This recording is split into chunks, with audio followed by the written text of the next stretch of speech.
Often called the brains behind Osama bin Laden, Ayman al Zawahiri is now to assume the leadership of the diffuse organization that is Al-Qaeda.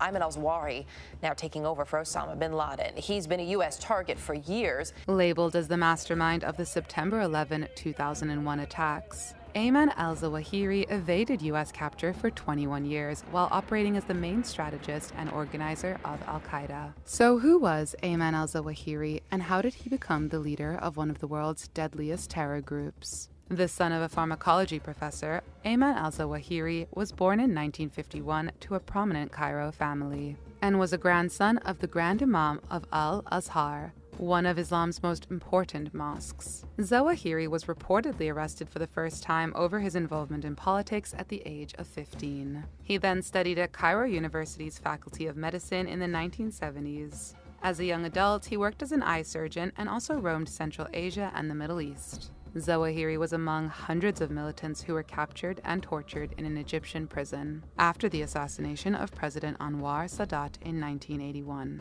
Biographers say the experience contributed to radicalizing him. Zawahiri witnessed Afghans resist the Soviet occupation in the 1980s. He also met young Saudi Osama bin Laden and other Arab fighters who were rallying to help Afghanistan expel Soviet troops. Zawahiri was present when bin Laden founded Al-Qaeda in 1988. He then became Al-Qaeda's main strategist and also served as bin Laden's personal doctor, appearing regularly at the terrorist leader's side. He was one of 5 signatories to bin Laden's 1998 edict that called for attacks against U.S. citizens. Zawahiri, identifiable by a lump on his forehead, often motivated Al-Qaeda's followers with his video appearances.